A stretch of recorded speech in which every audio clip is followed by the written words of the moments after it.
Hello, and welcome to Strange Dominions. I'm your host, Octavian Graves, and I am here with the undead serpent himself, Alden Bartley. Good evening. Now, Alden, what materials would one require to do a proper evocation of Alden Bartley himself? We start with no fewer than 3 cups of coffee, because I'm probably asleep. Follow that up with about An offering of rum. Mixed results with that one. You don't know if you're getting me or not. Yeah. And then follow it up with about the entire 90s worth of black metal. Perfect. I would say the same thing for me, but add in black metal, a Yoo-hoo chocolate milk, and very specifically Yankee Candle candles, because I am a candle snob. None of that Walmart candle stuff. So on that topic, we are continuing our discussion with Luke, the ceremonial magician. We discuss his rituals and practices, his theory on the nature of spirits, and even how some of his experiences coincide with the larger paranormal phenomena. We still have our Patreon up. There are 4 tiers that you can use to support us. Tier 1 is a small $4 a month, and with that you get unlocked content. Tiers 2 through 4, you get a sticker, a pin, and a patch, as well as the opportunity to be on the show and participate in our AMA series, respectively. If you have seen something strange or unusual, and you would like to be on the show, please send us an email at strangedominionspodcast@gmail.com. That is strangedominionspodcast@gmail.com. So with that, let's get into the interview.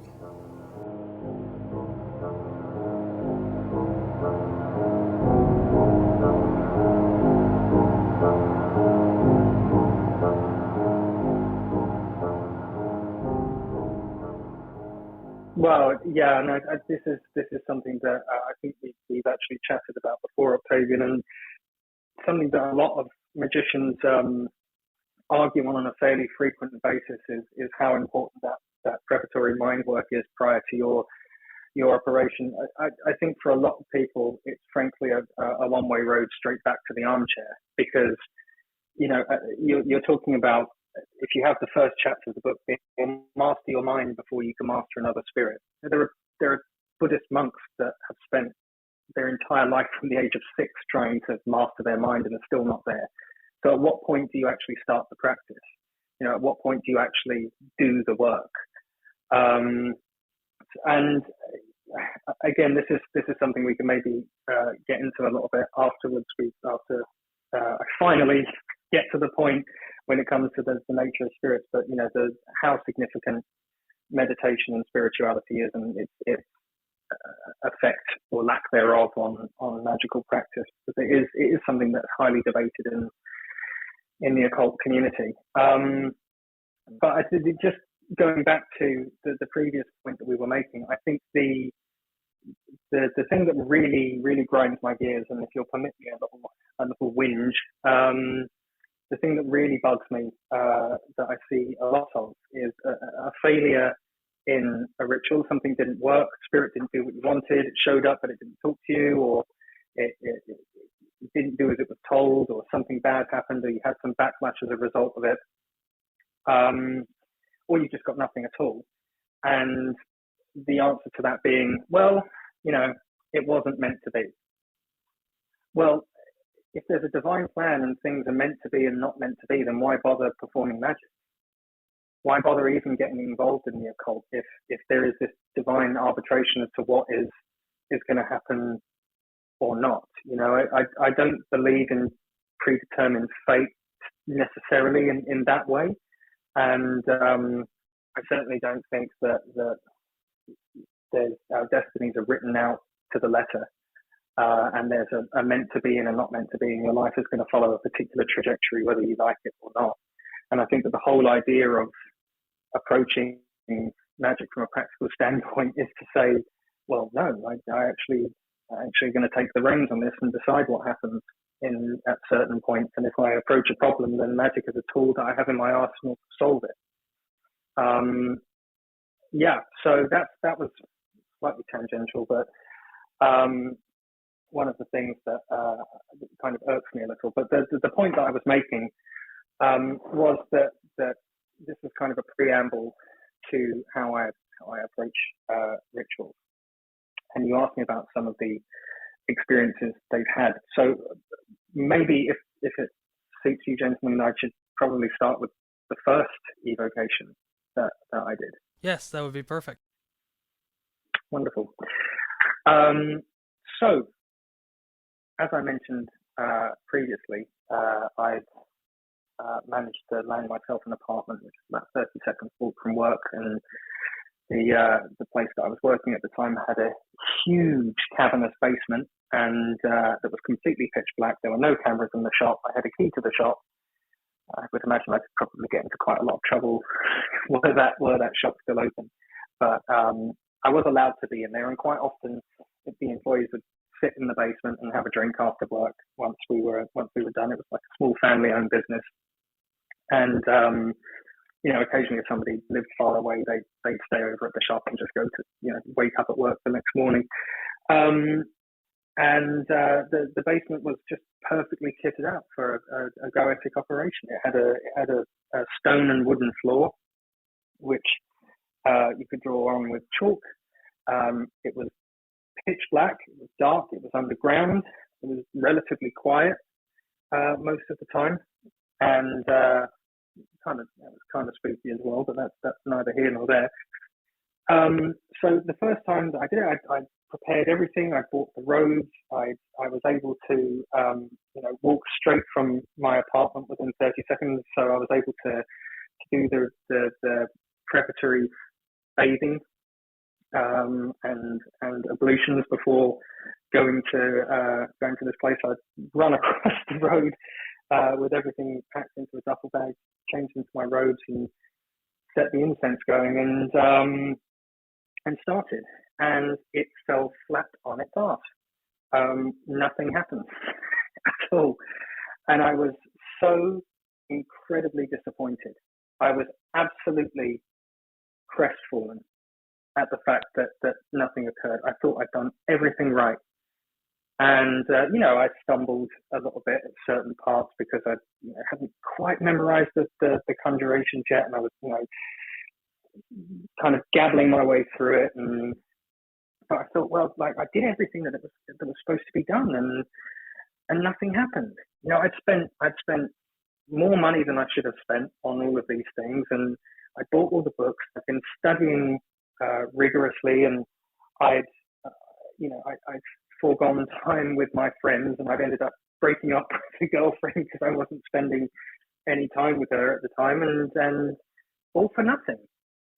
And so I thought, okay, well, packed up and went home with my tail between my legs, a little bit dejected. And I got back, and that night I had that recurring dream again that I was telling you about at the beginning of the show. That this black dog appeared in my dream and said, do it again. I said, do what again? He said, you know what I'm talking about. Do it again. And then I woke up. So I go into work the next day. It's a fairly normal, mundane day at work. So I waited to the next appropriate day. In the next hour, tried it again. Nothing. Starting to get a little bit impatient, but I thought, well, maybe the third time will be the charm. Maybe the third time will be that. I can't remember. I think I was around. It was either 19 or 20 at the time. I was fairly young, and I went back home again, starting to get really pissed off now, and questioning the fact, is this stuff real? Am I just wasting my time here? Then I went back for the third attempt, and it turns out I'm not wasting my time. For whatever reason, that third attempt was far more successful than I was prepared for. And I got a fairly concrete apparition of something appear, and some very, very physical evidence in the room that I wasn't alone there. And I think the thing that I was least prepared for was and it's hard to vocalize how it actually feels. But the actual apparition of the spirit is only visual apparition is actually only part of what their presence feels like, and it's a thickness in the atmosphere. And as you're getting to the climax of the ritual, the only way I can describe it, or this is at least how it was for me, and at least an experience that I've had repeated in every successful operation that I've done. I can compare it to trying to pull a fish out of the water with a fishing rod. Not that I'm an avid fisherman at all, but how I imagine that would feel. The tension on the line, the tension on the rod itself, as you're trying to pull something from an environment that it is accustomed to into one that it isn't, and that it's fighting you every step of the way. And the more forceful you're getting with it, the closer it's coming to you. And then finally, there's a moment when it's there. And I was terrified. It was both awe-inspiring and terrifying at the same time. And it was a completely and utterly life-changing experience that shook me to my absolute core. Now, I didn't do anything with that. I didn't command the spirit to do anything. I don't want to make out that I was this 19-year-old with all this bravado that conjured this spirit there and bound it in the names of God and got it to do what I wanted the next day, and look at me, look at how fantastic I am at that. No, I completely broke down. I was woefully unprepared for that to actually work, even though that's what I'd been hoping for so desperately. And did all the kind of banishing, no, get rid of it, packed everything up, ran out of the place, went home, slept with the lights on, terrified. I had to call a friend of mine to come over and stay at my place with me, and never told him why that was, because it shook me to my core. And I even, I considered going for brain scans and stuff afterwards, because it was so different than anything that I'd ever experienced. And I was really, really worried about, the state of my, I thought I had a brain tumor or something like that. And it was a while before I ever attempted anything like that again, because I don't know why I was so naive to expect that seeing something incorporeal like that and knowing what it is and it answering to its name and coming and not being particularly happy that it's there, why I was surprised at that being the case. I don't know what I expected in my head that experience to be like, but it wasn't anything like how I imagined. And it was very profound and very, very scary. Well, I'm kind of in awe of the fact that you at 19 were able to pull this off, especially considering the preparations that must have been necessary for you to be able to do this. And if I think back to when I was 19, I met Alden when I was 20, a few months before my 21st birthday. And when we started hanging out all the time, and we were working on music. But if I think back to that time and try and put myself in your place, I don't think I would have had the will, a strong enough will to go through all of that. And so on that end, I really that's very awe-inspiring to me. What, if you don't mind me asking, what was the entity you were trying to and successfully contacting? I'm gonna swerve that question, if that's okay. That's totally fine. Just simply for a number of reasons that I'll go into in a bit. And I just want to be clear that I think that I was very lucky on that attempt that occurred. I don't think that was down to some kind of innate gift or skill as a magician, because I certainly don't have that. But through trial and error, have managed to get the hang of something that is quite complicated. I was quite lucky in the fact that I didn't have many friends, so my social life wasn't booming. So I had a fair bit of spare time on my hands in order to do these things. But and I do have somewhat of an obsessive nature, so it's quite easy for me to lose myself in things. But I don't want to characterize this as,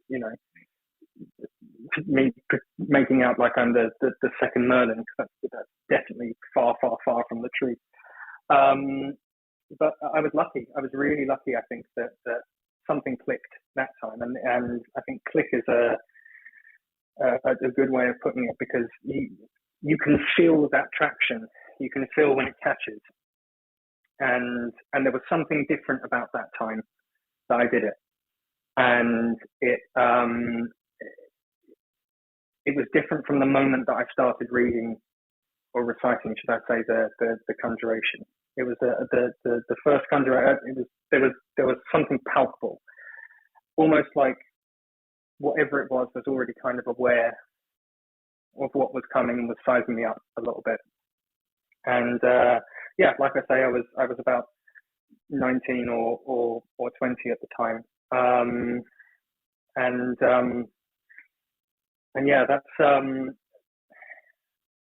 That was the first one. That was when I realized, Jesus Christ, this works. This is not nonsense. This is not superstitious scribblings of medieval madmen. This stuff actually does work.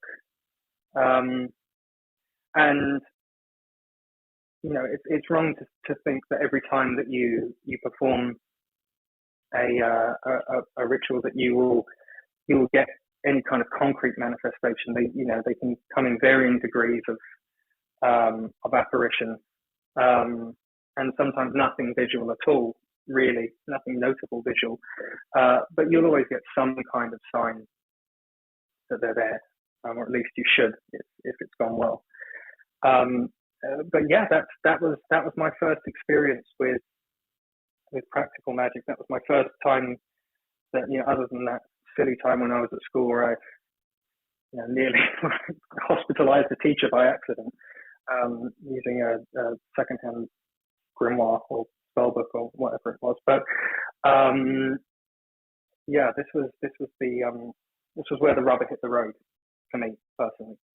And I guess there was kind of a two-way street that you face, and I think that every magician faces is you something like that happens and you go, nope, that's not for me. I'm fine never seeing anything like that again. That was good. That was weird. That's a great story to tell over a beer. But that's that. Or you just dive headfirst into it. And, for better or for worse, I took the latter option.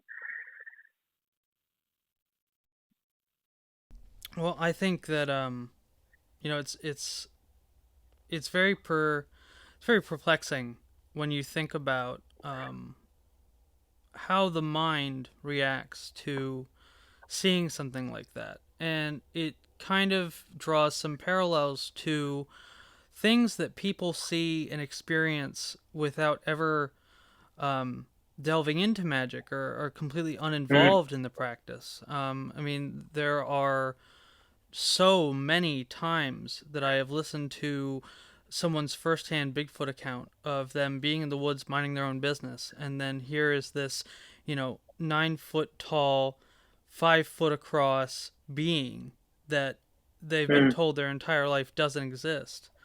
And it's not a fear that you would get if you see a bear or a wolf in the wild.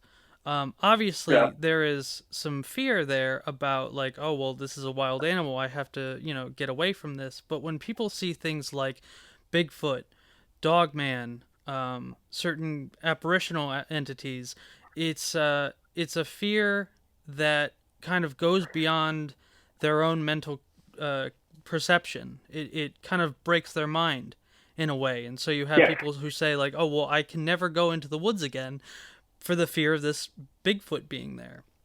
It completely ruins their lives in many cases. And there's even a thing about it. It's called the curse of Bigfoot. And it's where, when someone sees this, I know there's a lot of people who view them as perfectly natural flesh and blood creatures. I personally don't subscribe to that belief. specifically Mm-hmm. because some of the stories that I've heard where, people will see them and this goes along with UFO encounters as well, where people will see things like Bigfoot or UFOs and then other experiences begin to follow them, and they sometimes say that they've gained certain abilities, or Right. it seems like their consciousness has been elevated in a way that would not happen if you encountered simply a natural animal. So there's some interesting parallels there. Yes, of course. Yeah, I mean, you're aware of the existence of wolves and bears, and you know that they can do you considerable damage if you get on the wrong side of one. But seeing something totally alien and foreign in that sense is, and it is, you're absolutely right. It shakes you to your absolute core, and I think this leads into something that I find rather amusing is again, harking back to, Facebook's getting a little bit of a hard time today, but I think it's warranted. Harking back to some of the things that you read on social media, where people talk about, their initial contacts with spirits, and how that went, and you hear people talking about, well, I just conjured up Astaroth or Belial yesterday, and I was like, hey buddy, how's it going? It ain't a big thing. He just showed up, he was sat there talking to me, and he was like, hey, yeah, I'm good. And this really kind of like colloquial interaction with something. And I just it makes me wonder. You kind of go, really is that how it went? Well, then in that case, you are really a braver person than I, because I was terrified beyond belief. And I've told you off the record the extent of the terror that I felt at the time, and it's an experience that I still think about to this day, and I'm still to this day, over 10 years later, unprepared really in any kind of true way. I don't know if you can ever be really prepared for when it does actually happen and they show up again, because it's just so mind-boggling. It's just so mind-boggling, and you blink and you rub your eyes and it's still there, and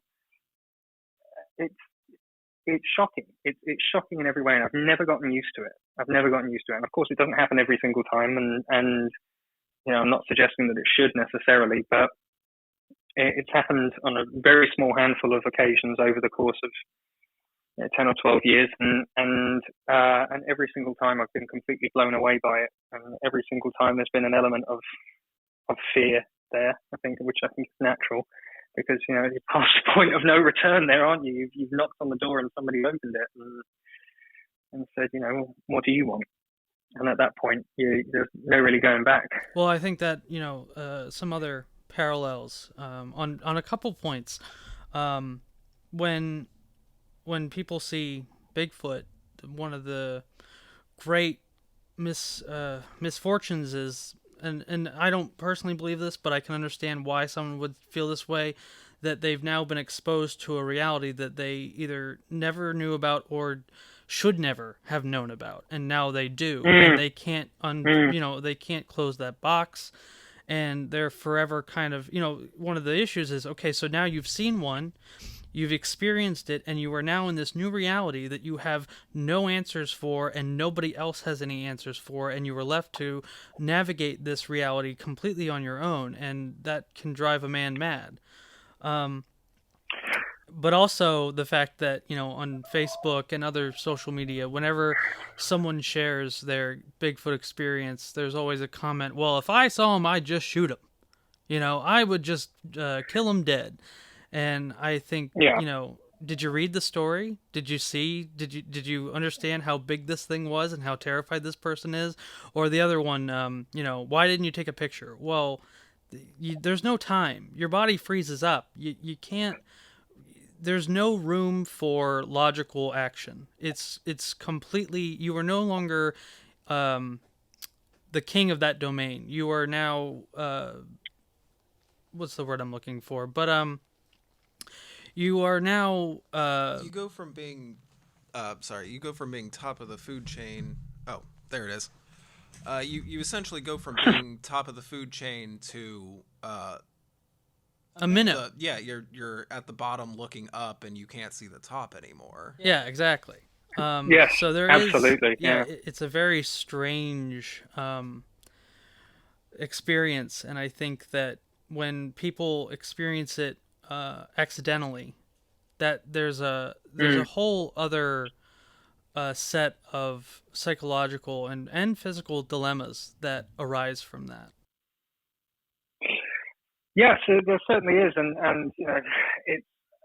I'm sure that there are magicians out there that have done it and didn't get scared, you know, and I envy that, because I found that particularly frightening. And yes, it is very easy for people to say, well, I wouldn't be scared, you know, or how could you be scared? That's what you were asking for to happen. But yes, it was, you know, and I don't deny that. But it's when it actually does, when it finally clicks into place and everything goes right, you know, I don't know that there is any way of really preparing for that, because it does just fry your mind. And you know, that's the first time I've actually ever told that particular story in that detail. And I appreciate that this podcast is the first place that you've done that. Yeah, I know. Going from not telling anyone about it to telling a whole bunch telling of the 10 people who are listening. I'm sure there's more than that, or at least there will be once you guys really get going. But it was interesting. Anyway, I mean, there is more to the story. Yes, please go ahead. I'm sorry for interrupting. I get so caught up in the theory of it all. It's one of my favorite parts of it all. No, it's not interruption if it's a conversation, right? That's so. I woke up the next day and kind of shooed my friend out the door and thanked him for coming over, and he was kind of bemused what on earth had gone on. I think he thought I'd taken some rather heady hallucinogenic drugs or something, because I was so shaken up. But I had to go back to work the next day. Now, during the course of the procedure the night before, some very strange things had happened prior to the actual apparition itself. And those are the things that kind of gave me the impetus to keep going forward and keep conjuring and keep doing what I was supposed to be doing. And the first was that strange, thick atmospheric feeling. I think everybody hears about the drop in temperature, but it was hard to tell because this building didn't have any heating. I don't remember particularly what month it was in, but it wasn't warm. I mean, England's not known for being particularly tropical anyway. But the basement was fairly cold. But you know, I suppose you could say that I did notice a drop in temperature to a degree. I didn't know whether that was a draft or a breeze coming through. Anyway, there was that thick atmosphere. Something was happening, and there were strange sounds that started to occur, like very audible, hard to describe exactly what they sounded like, but kind of creaks and cracks, and then a very distinct knocking. The further I got into the conjuration, very as if someone was pounding on the floor. And as I mentioned earlier in the story, there was quite often the people who worked in the store would go down to the basement in the evening after locking up, and everyone would have a drink together, smoke a cigarette or two. That's the English way. And there was a glass table in this furniture store that I'd moved out of the way to draw the circle out. It was far at the back of the room, and somebody had left a half full bottle of Jack Daniels on that table, presumably from the night before, and forgotten that it was there. And partway through the ritual, and I swear to this day, I'm sure that I saw this. I saw that this bottle lift about 2 inches off of the table and crack back down with such a force that it made me really jump. Of course, it was dark, at the time. So whether that was my eyes playing tricks on me, I didn't know at the time. And shortly after that, there was a feeling like there was an atmosphere like the room was breathing, like the everything was creaking as if it was cracking and expanding, and contracting and expanding, should I say. So after all was said and done, I came into work the next day. My first thought was to go downstairs, and I found the guy that owned the store down there, who was a cantankerous fellow at the best of times, losing his mind over the fact that this 500-pound glass table had an enormous crack in the glass, seemingly from where this bottle was put down. And I think what his assumption was that somebody was pissed out of their mind and had carelessly placed this bottle down and not realized that they'd cracked the table. Of course, the assumption that I came to was that my mind maybe wasn't playing tricks on me the night before, and that bottle did crack against that glass, so much so that it broke it. So that was quite a physical affirmation of the presence of the unnamed spirit that I was calling. Well, again, there are some parallels here. So you said that moments before the actual arrival of the entity, you experienced heavy knocking, like someone was banging on the floor? Yes, yeah. Well, there you go. I'm sure if you've listened to any podcast or any story about Bigfoot, wood knocks are a signature experience, either leading up to or after a Bigfoot encounter. That also happens in ghost encounters, particularly poltergeists, and things like that. So it's interesting to me.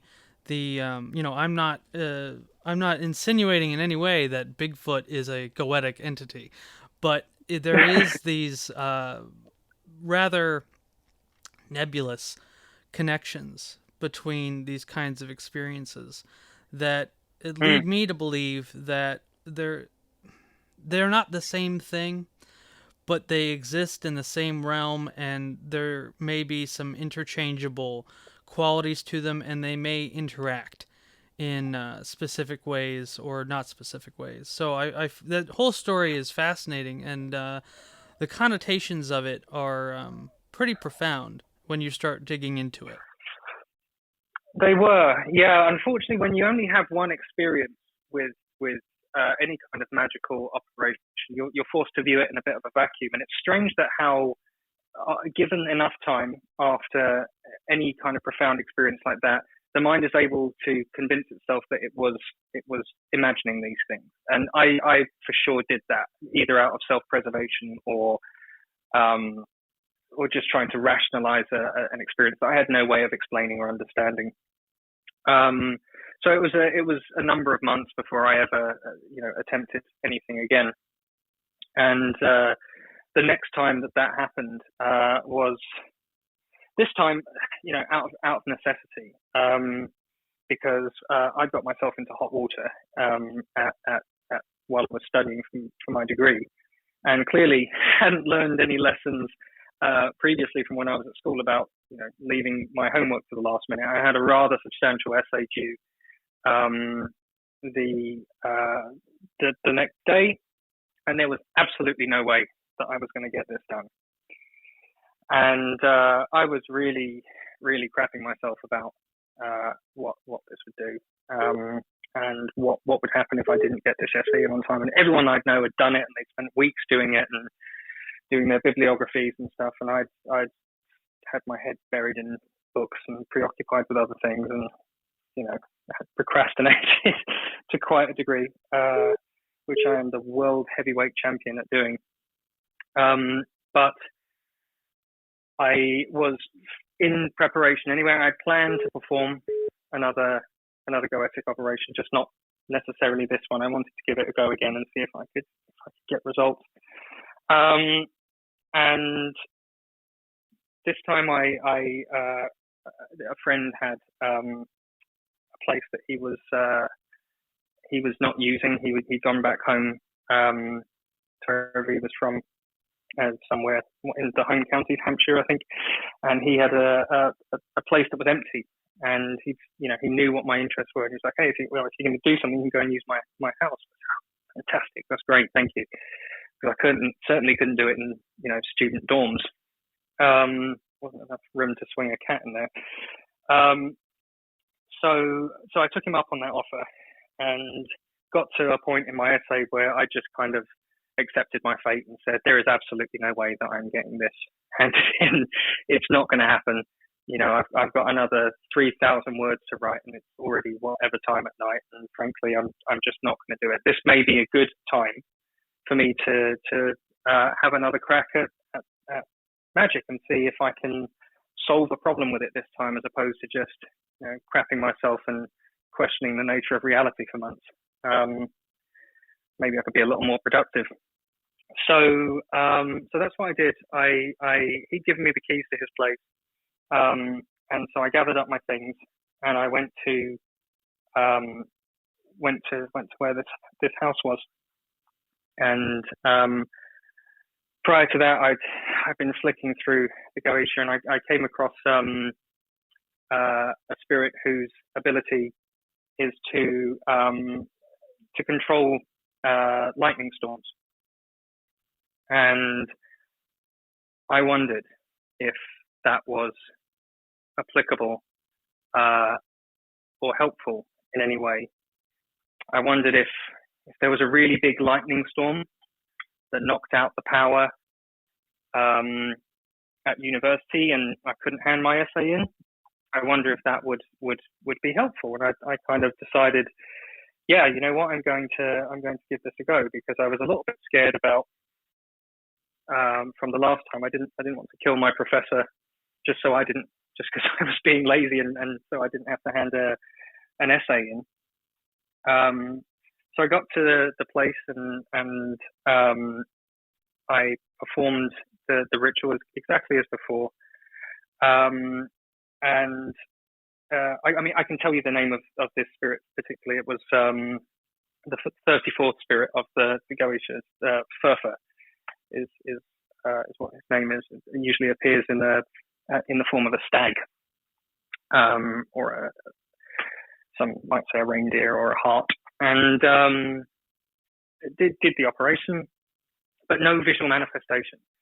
I maybe set the bar a little bit high for myself. No being came, but there was that same sense of tension. There was a lot of the same things were happening. At the climax of the ritual, there was a door that slammed behind me. I can't imagine why.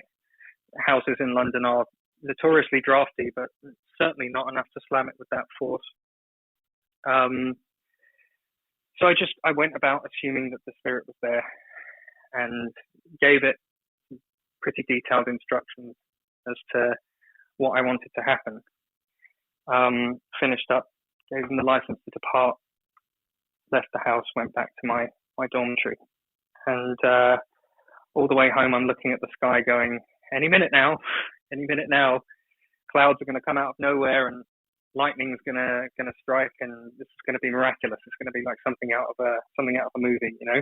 And I'm looking up, and the sky is perfectly clear, and I'm thinking, shit, I could be in real trouble here. So I get back to my room, and I go to sleep, and I wake up the next day. The ground is perfectly dry.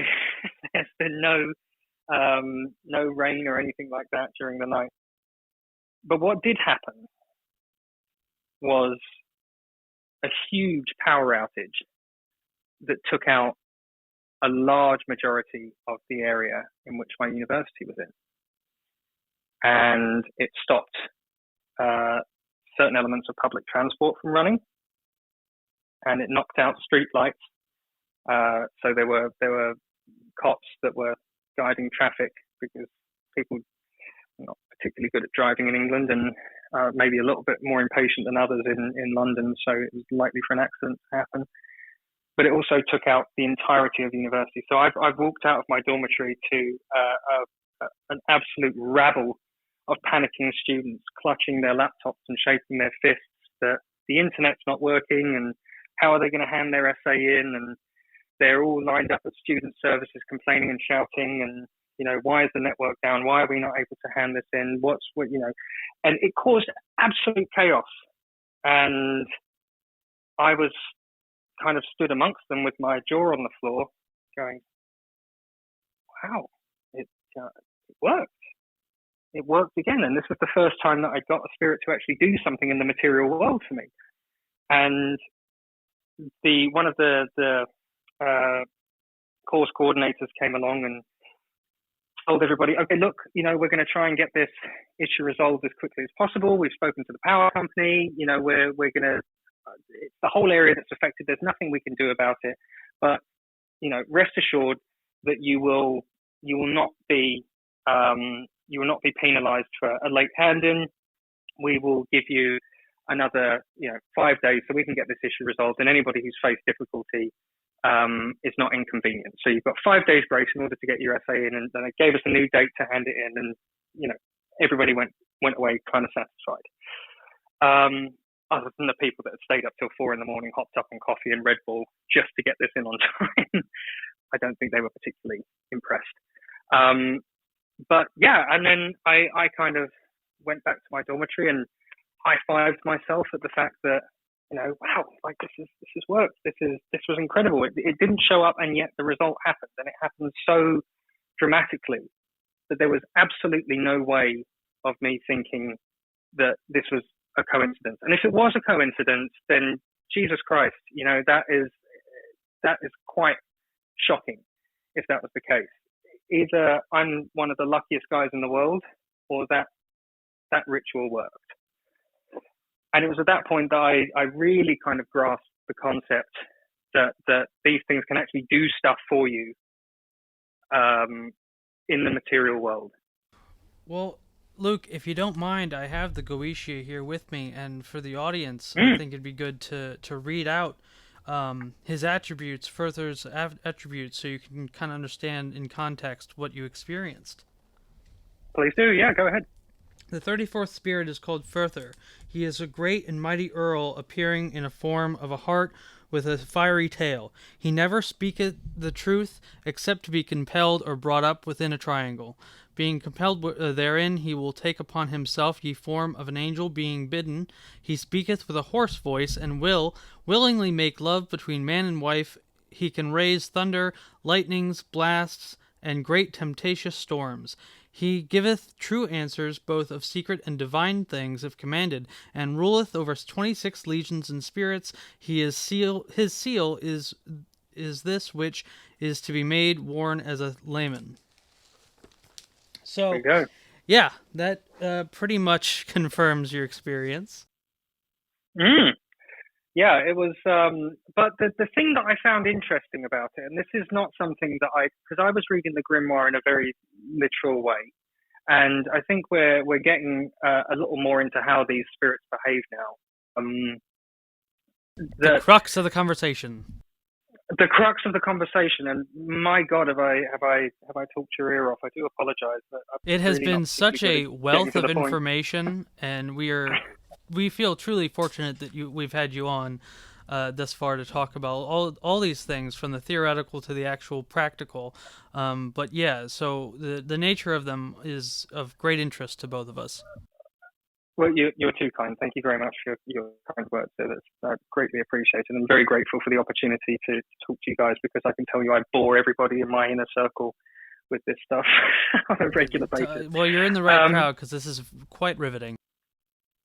Clearly. Well, fantastic. That's good. Then we're all on the same page. So one of the things that I realized, I was reading the grimoires in a very literal way. And the attributes that were placed to the spirits, I assumed were exactly as they were written. Now, I think to some degree that's true for some of them, but I think that there is a little more latitude than, at least in my experience, maybe people expect. Now, that's not to say that a spirit can do something outside of its office. They can't. A lot of people have the misconception that spirits of the Goetia are these omnipresent, omnipotent, huge, mighty demons with hoofs and horns that can, the same one can bring you wealth and riches and smite your enemies, and all you need to do is slice your hand open and pour it over his sigil and swear devotion to him for your lifetime, and that's it. Bob's your uncle. You've got everything you want. Certainly not the case, from what I've experienced anyway. They are fairly specific with the things that they can do, but there is a little bit of latitude in interpretation in how they go about it. So an example that illustrates that is the story that I just told you about Furfur. A lightning storm didn't happen. An electrical storm didn't occur. That in that respect, it was a failure, I suppose. But what did happen was that I didn't have to hand that essay in that day. I probably shouldn't have managed to, but I weaseled my way out of facing the consequences for my own procrastination by using a spirit of the Goetic. And it seems that if he has ability over electrical storms, then manipulating electricity is not out of the realms of possibility for him. And that's something that I've seen repeated time and time again with other spirits of the Goetia as well. In some of the experimentations I've done, there are things that you can kind of interpret in certain ways. For example, there's another spirit that's known for causing conflict amongst armies. To I won't give the name, but the ability is to, if I'm quoting correctly, causeth great battles and competitions is one of the attributes listed. And I mean, you can look at that and go, well, what is the practical application for that? Who wants to cause a war? Who wants to see people fighting and dying? But it's quite good for causing a little bit of unrest, as I say, between groups of people. So if you are having people that are kind of ganging up against you, and you desire a little bit of internal warfare amongst them and dividing and conquering, that spirit is a particularly good one to go for, and works extremely quickly in my experience and very effectively. So that was one kind of observation that I'd made that I found really interesting. Now I've got to say it's not the case with all of them, but at least the ones that the handful of spirits that I've actually evoked and tasked, it's not the case with all of them. But some of them, there is a latitude there that you have in interpreting what those abilities are. One of the things that we spoke about the other day that's kind of been on a loop in my head. You were talking about how detrimental it can be, or it has been, that people sort of attribute human qualities to these beings. Like you said, like the idea of posting that, like, you just called up Belial or Azathoth and had a conversation, or rather being friendly or friends with these spirits. Could you elaborate some on that for our audience? Yeah, yes, I can, and that is something that I've found to be rather troubling, because people anthropomorphize the spirits of the Goetia and try and give them, like you quite rightly said, human attributes, and to get down to the bare bones of it, they're not human. They don't think like humans. The way their cognition is not the same as ours. So you can't really treat them in that way. They have very, very specific attributes that you come to learn over time, and I think one of the most damaging things that has come into the New Age thread of occult practice is that demons are in some way, or spirits at least, are in some way your friends. And that the way to curry favor with them and to get them to do what you want them to do is by buddying up to them. My experience with them has been that that is not the case. They're not all as adversarial as each other, but my experience is that all of them have the potential to be extremely dangerous, and they are not keen on the idea of being yanked out of wherever they exist. And I don't know where that is, and I don't know in what form that is, but yanked out of wherever they are and brought into whatever basement or cave you're choosing to do your operation from, and then told to do something. In order to actually get them to comply, there has to be some level of threat. It seems to me that the spirits of the Goetia respond to authority. They don't want to be your friend. They don't want to buddy up to you. They don't want to do these things for you. It's just absolutely not the case as far as I can see. And I think that what that does is there's this really rather strange concept that's coming, that it's somehow politically incorrect or cruel to call a demon and to bind it to doing what you want it to do. But I think you quite quickly find out that if you don't do that, then you are at very real risk of unleashing some pretty serious chaos into your life. But yeah, so what you were saying about how it, the tendency to try and become friends with these entities and treat them as if they are on mutual playing field with the practitioner is a very interesting idea, but I don't think it in any way is based in logic.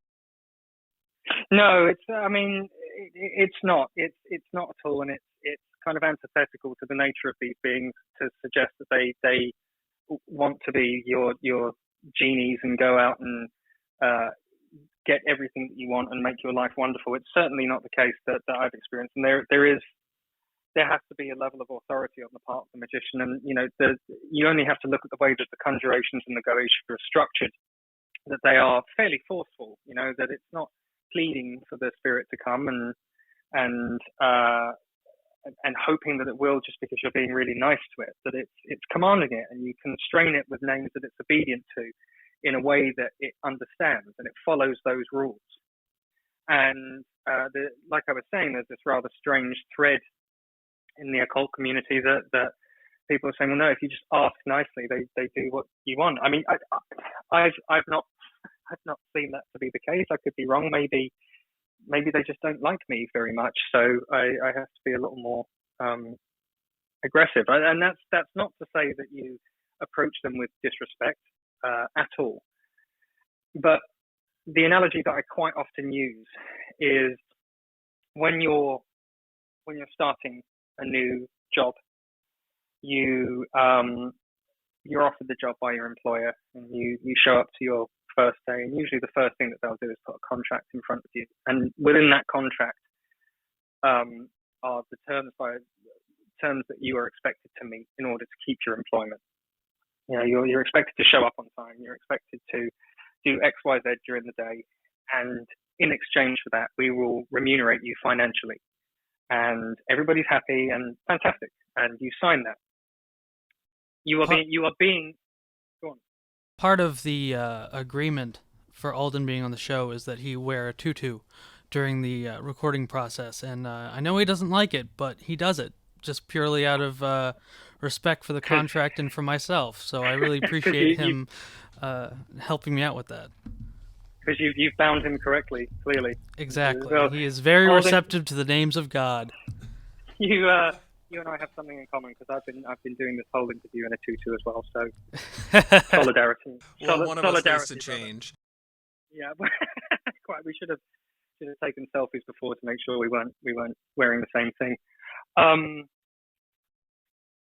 lost my train of thought. Oh, there we are. We were talking about the agreed terms of employment, and nobody bats an eyelid when you go to a job and your boss puts that in front of you and says, "These are what we expect. Sign here, please," and then the job is yours, and you just do it. But what your employer is effectively doing there is he is binding you into a contract, into an agreement. And there's not any kind of aggression involved in that. It's just ensuring that you're going to do what you say and I'm going to do what I say. If he breaks that contract by not paying you, you're not expected to turn up to work anymore because he has broken the bonds of that contract. And equally as much, he or she shouldn't be expected to pay you if you decide not to show up one day.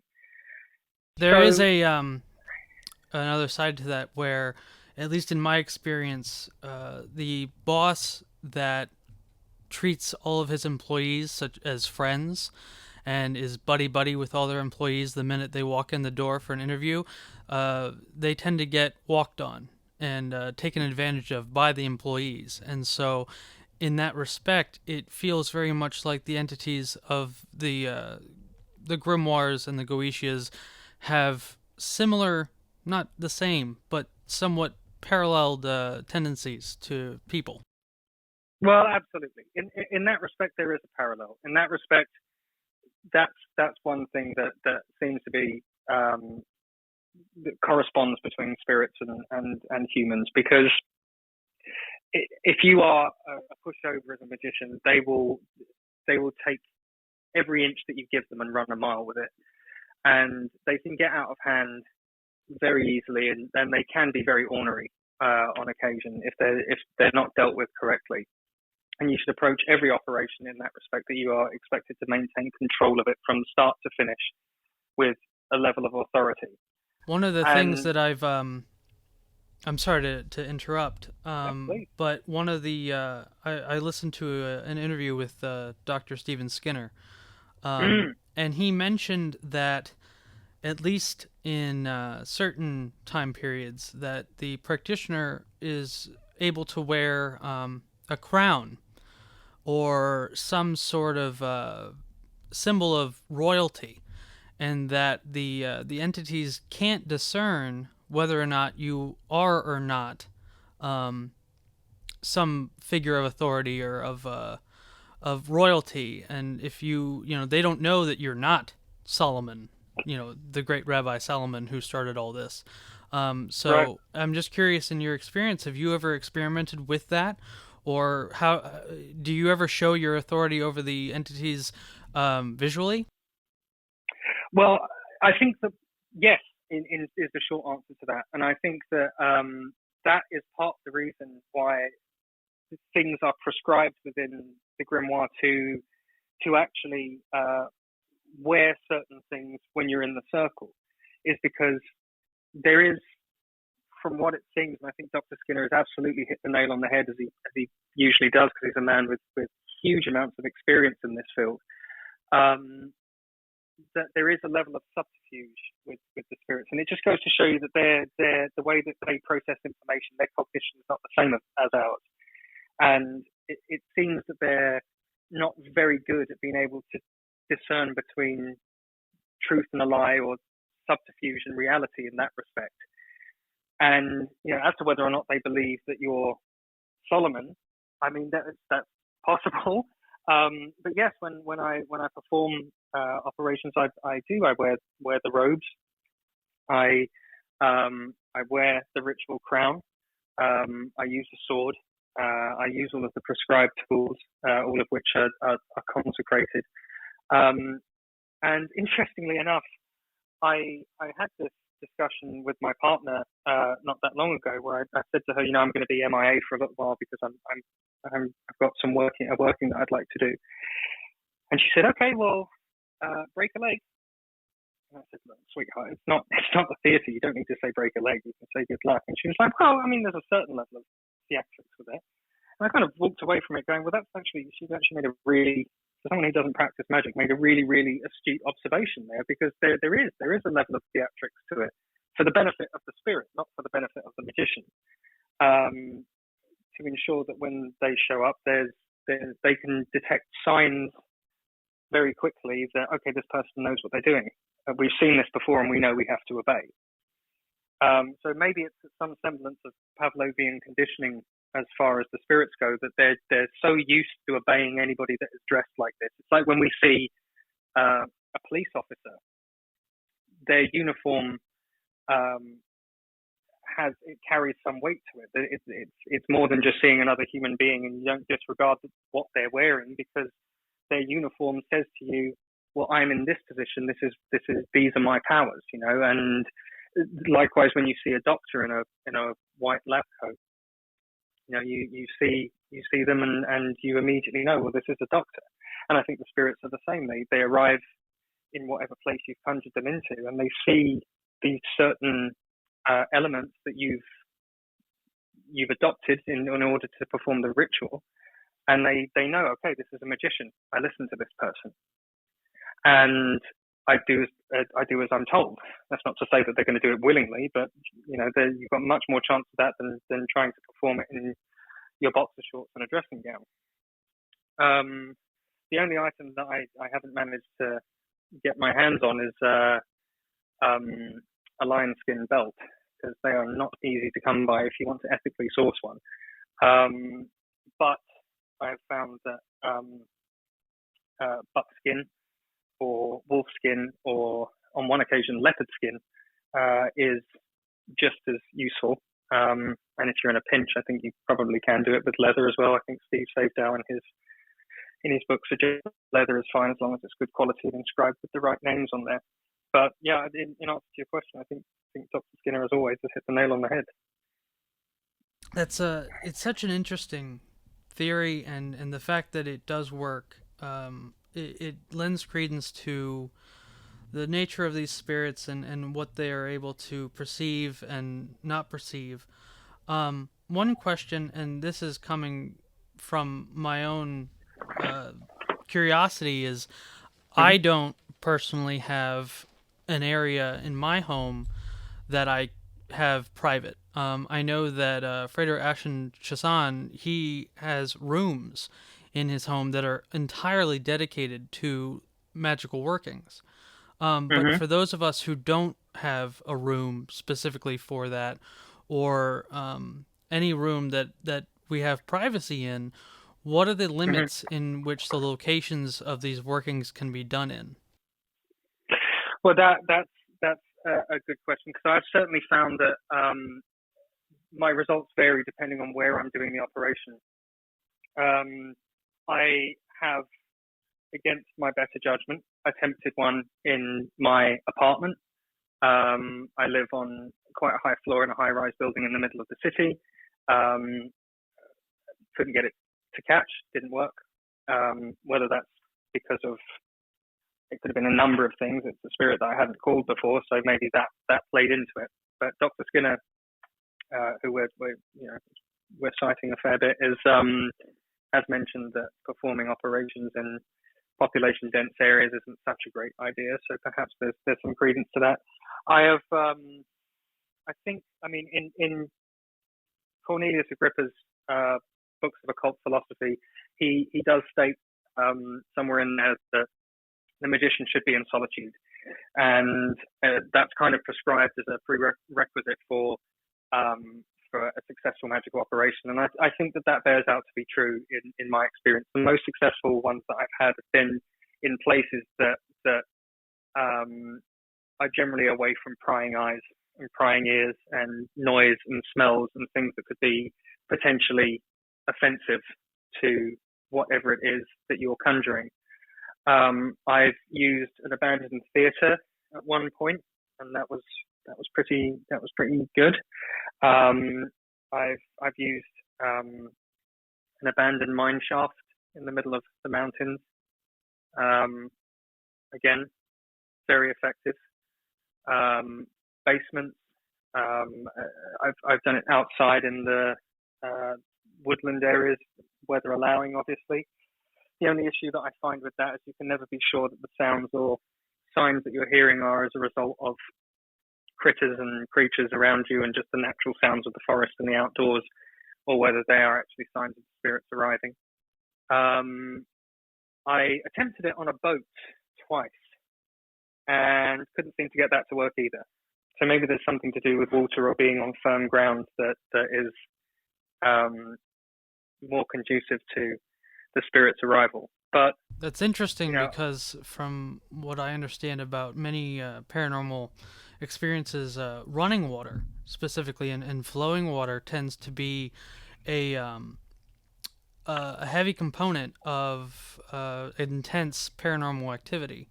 So the fact that it was not successful on the boat is very interesting to me. Yes, well, the boat was stationary and it was moored up in a fairly still area, so I wouldn't necessarily call it running water. I suppose it was tidal water, but yeah, I tried that twice and didn't catch. Nothing happened. So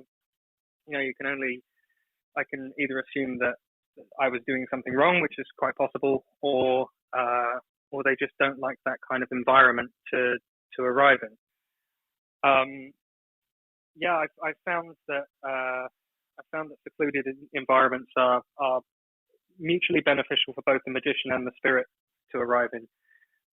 You don't want your neighbors clanging around next door or screaming or shouting or listening to the people upstairs getting intimate with each other while you're trying to conjure a spirit. Those things are all very distracting and will pull you away from the concentration that you need to do it. And generally, I don't think it's a great idea to have a spirit come into the place that you're living and sleeping and spending a lot of time, because residual things can be left behind, and I've had some experiences where I've learned that the hard way, and they can be quite unpleasant. So yeah, I would definitely say that the more secluded that you are, the better. That's my experience anyway. One of the an interesting parallel there is that in many of the research I've done on Bigfoot and Sasquatch, many people feel that you're not going to get any results or interactions with those kinds of entities when there are more than two people with you at a time. And so it's interesting because you'll see on these shows such as like Finding Bigfoot and other pseudo-reality shows concerning the subject, that they have these massive groups of men and people going out into the woods and making loud noises, and people smell. We have a natural odor to us, and they're all very surprised that they haven't gotten any kind of interactions with the Bigfoot, and so there's an interesting parallel to the efficiency of solitude in regards to anything paranormal or supernatural.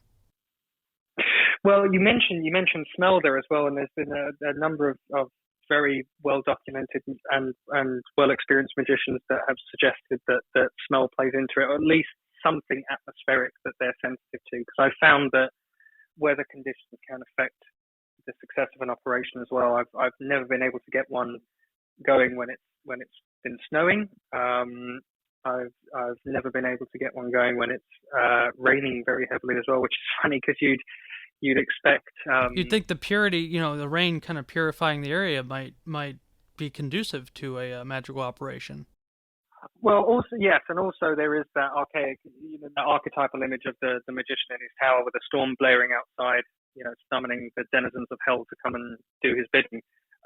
No, I've found that actually, clear nights or clear days are more conducive to a quick arrival by the spirit. And with regards to, I don't know if it's a sense of smell that they have. Dr. Skinner suggests that it is, but I wonder, because obviously they don't have noses, how they would smell anything. But they certainly do seem to be sensitive to certain things in the atmosphere, and the incenses and the oils and the candles and things all make those things a lot more appropriate of a place for them to come. Now, this may be somewhat of a novice question, and you've stated that they seem to respond to good smelling things such as incense and fragrances. In your experience, do the entities that you summon have a smell of their own, or is there a certain smell that comes with these kinds of entities that the practitioner can smell when the ritual is taking place? Once that happened, where the first sign of arrival was a rather bizarre and unpleasant aroma in the air that overpowered the smell of the incense, which was quite strong. And I think that the other thing is that a lot of people assume that you can use like stick incense, the joss sticks that you buy at your local hippie stores. I haven't found those to be very useful. Resin, the purest resin incense that you can get is usually best, and you really have to smoke the place out. It becomes difficult sometimes for the magician to breathe. Obviously, you don't want to make it to the point where it's distracting from the operation, but you really do have to fill the place with incense. And yes, there was one occasion where a very, very odd smell, like nothing that I've ever smelled before. I couldn't even equate it to something else. It filled the room first prior to the arrival of the spirit. And it says in the Goetia as well, that there are a couple of spirits that have, I think it's described as noisome breath. Astaroth is one of them. You have to actually place your hand in front of your face to protect you with the Ring of Solomon, to protect you from the smell of Astaroth's breath and it offending you. So, but it wasn't Astaroth. So I don't know why that was. I don't mean to keep bringing up parallels between the Goetic entities and other paranormal figures, but the smell of like wet trash or even feces is very, very common in cryptid sightings and experiences. Many people report either smelling it before, during, or after. And it's such a pervasive smell that many people have to hold their nose and even vomit when it is occurring. So that is such an interesting... I know that you said it's only happened to you once, but I'm curious to see if there's been any other practitioners who've reported smells coming from the entity or surrounding the entity that were not part of what the practitioner put in place during the ritual. I would think there probably are. I don't know of any myself. I think maybe I've heard of one other person experiencing something similar. I mean, because it's only happened the once, I'm perfectly open to the fact that there is a mundane explanation for that. Perhaps there was a leak of some kind of noxious gas nearby. But it was bizarre. It was not like anything that I've smelled before. I wouldn't say that it was akin to trash or feces. The other thing you said, I can't really explain it, but it was offensive to the senses in the same way that like the smell of pure ammonia is. It didn't smell like ammonia, but it had that same kind of gagging effect on the back of the throat, and it was only momentary.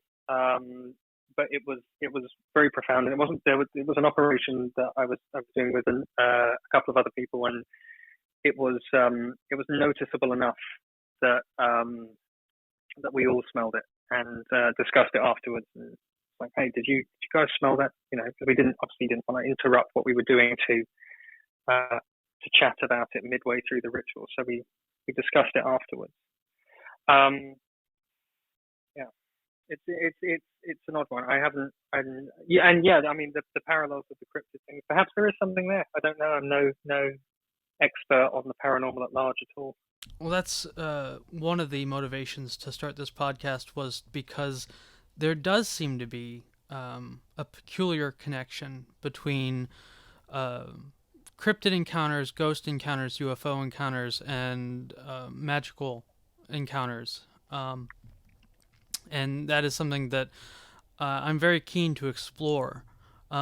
We are nearing the end here, but I thought before we did, you could talk a little bit more about some more of the positive or your most successful operations, and if there's been any kind of other experiences that have come along with these sort of miraculous if we can use that word, experiences and encounters that you've had.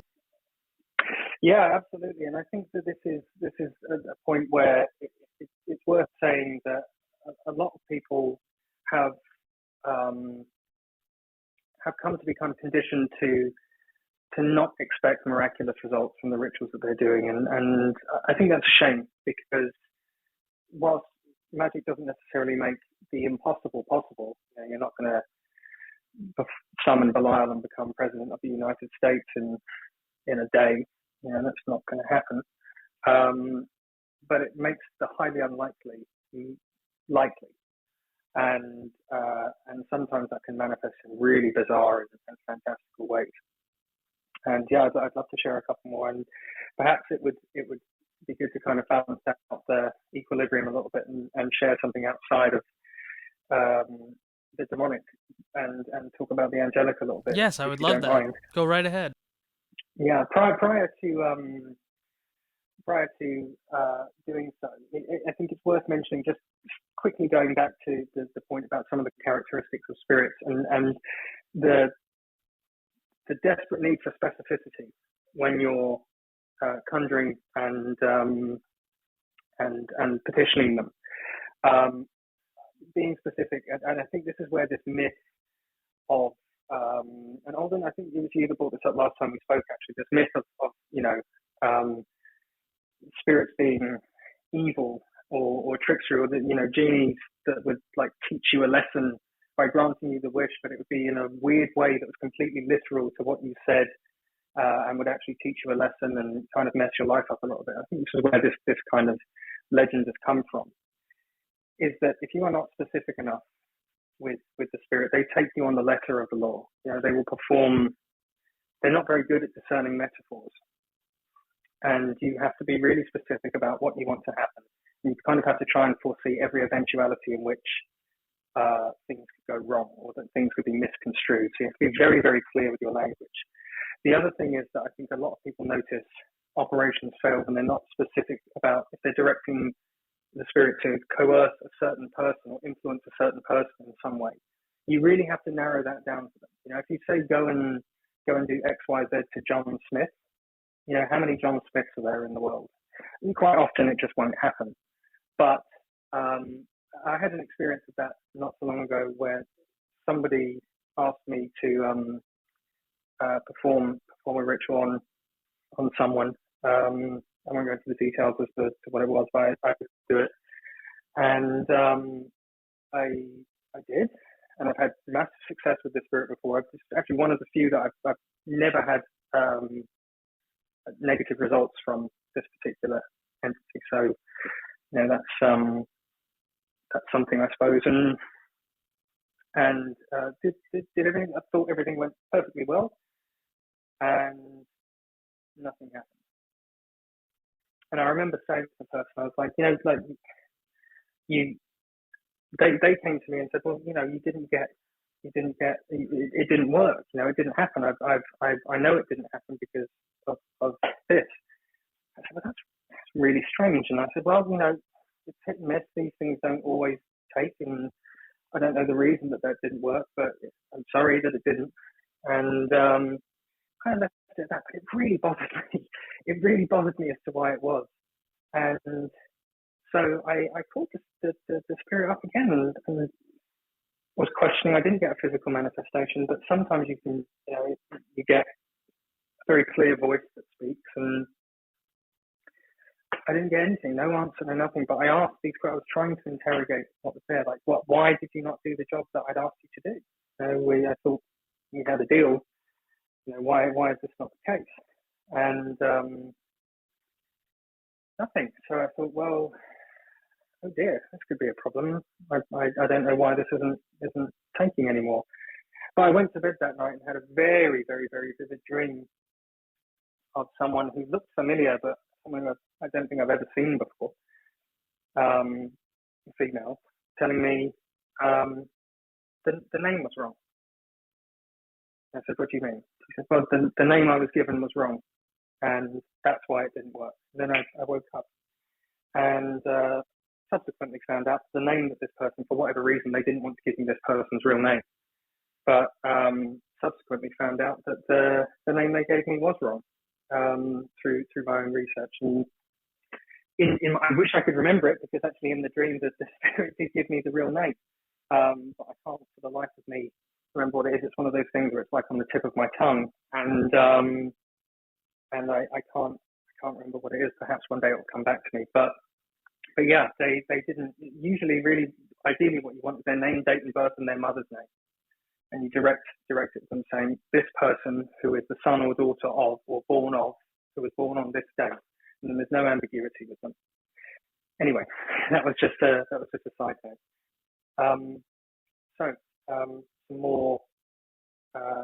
Some more experiences. I think one of the more interesting ones I've had was after a little bit of a hiatus in magic, just because of work and just life things that get in the way. I was single at the time, and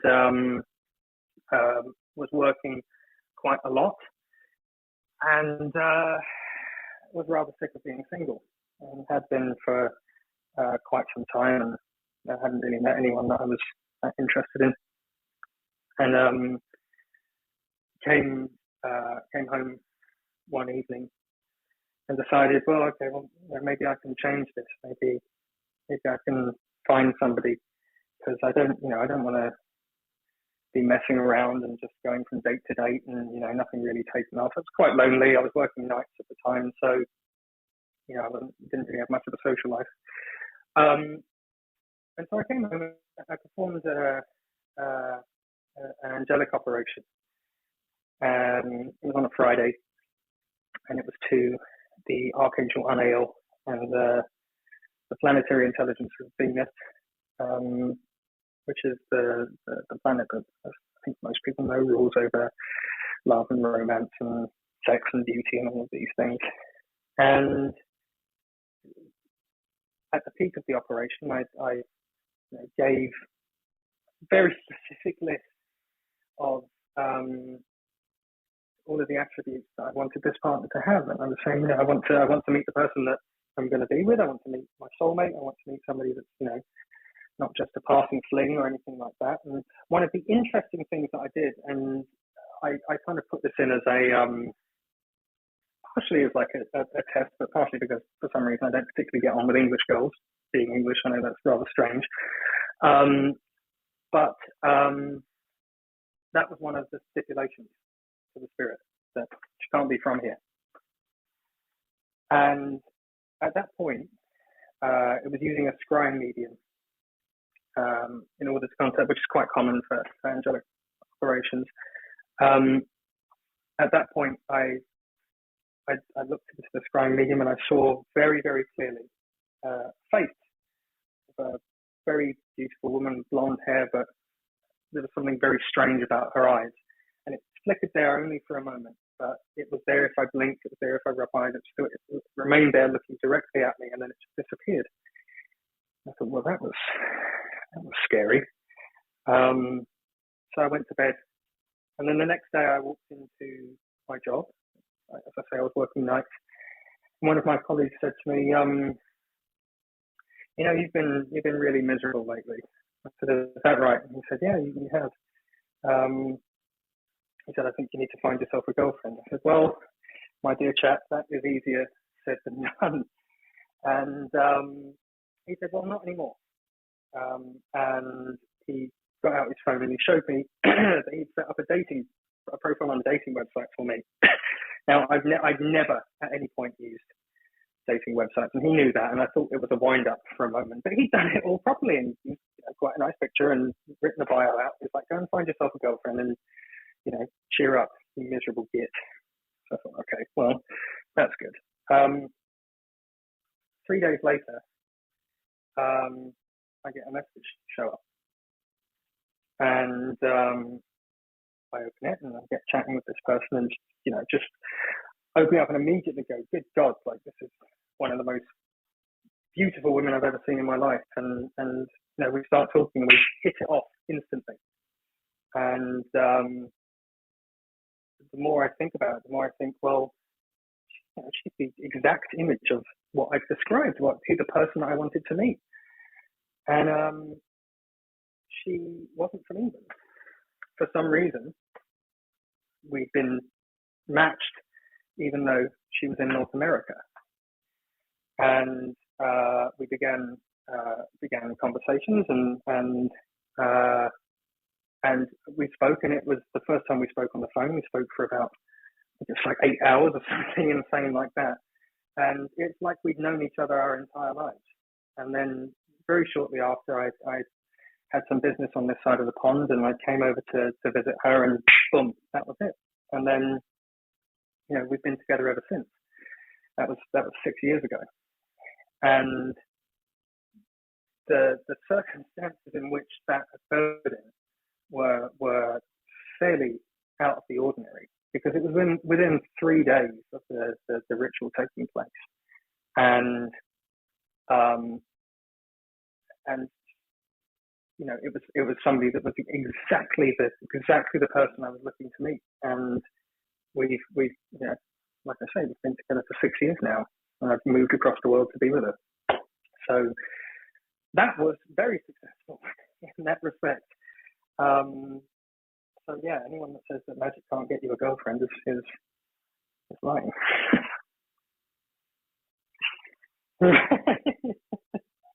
But that is a really beautiful story, and I'm glad that you brought it up, because it's such a stark comparison to a lot of the I'll say horror stories that some people hear about when concerning asking entities for things. So I really appreciate you bringing that story into play.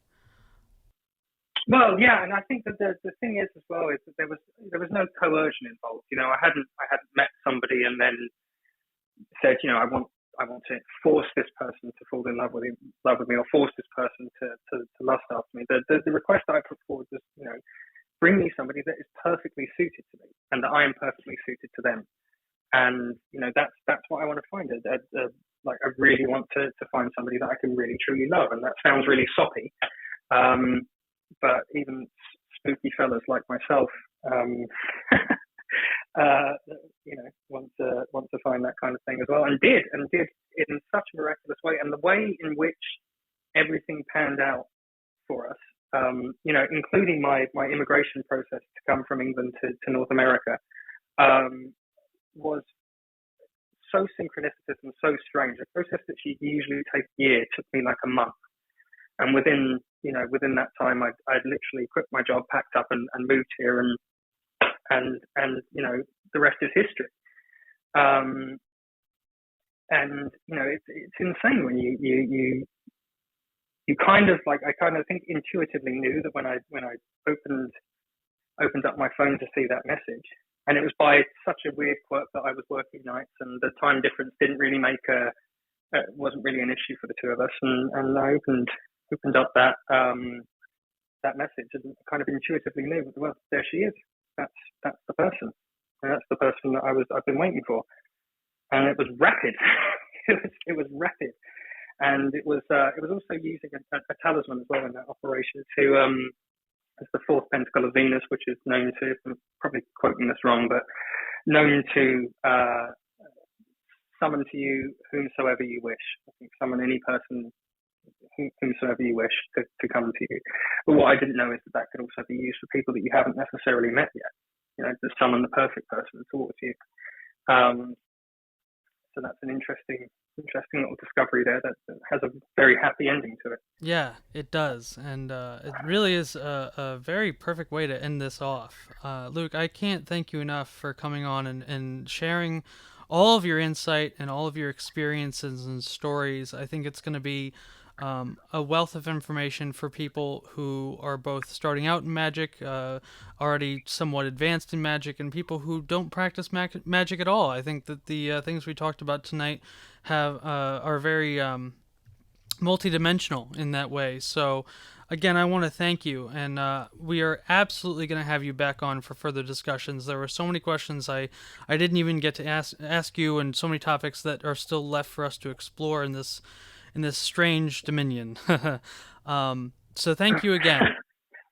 Well, thank you so much, gentlemen. I really appreciate the invite, and I really appreciate having the opportunity to speak to you both and meet you both. And also, thank you for having such well-informed and pertinent questions, because I think you've asked a lot of things that are really, really important concerning magic, and it's worthwhile people just remembering that the only way of experiencing these things is to just do it. You are going to get your fingers burned to some degree. You won't necessarily get everything you want. I'm not living in a house in the Hollywood Hills, and Bruce Springsteen has yet to ask me to go on tour with him, but here's hoping. But what it can do is it can bring you things that are very miraculous, and give you a life that is replete with really interesting experiences.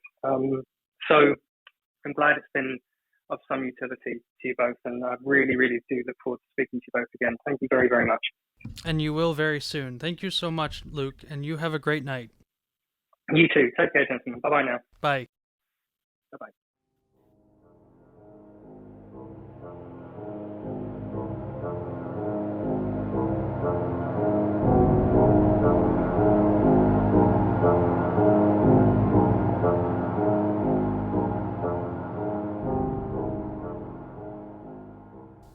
And that was our conversation with Luke, the ceremonial magician. And I have to say that I couldn't think of a better example of a ceremonial magician to have on in the beginning of this show and the journey that we're going on.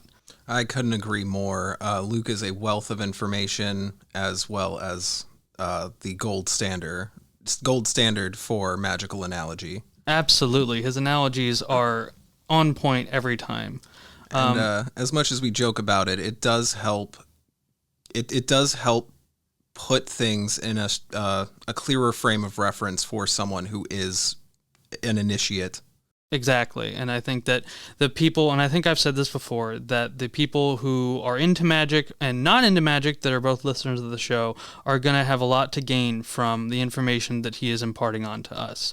His information will be in the show notes as well as our Patreon. And I know that people do this all the time, and I feel dirty just doing it, but if you would want to support the show, one of the best ways you can do that is leaving us a 5-star review on iTunes. It really goes a long way to help us out.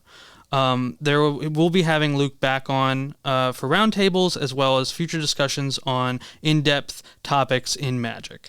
So, and with that, I'm Octavian Graves. And I am Alden. And we will see you next time in the Strange Dominions.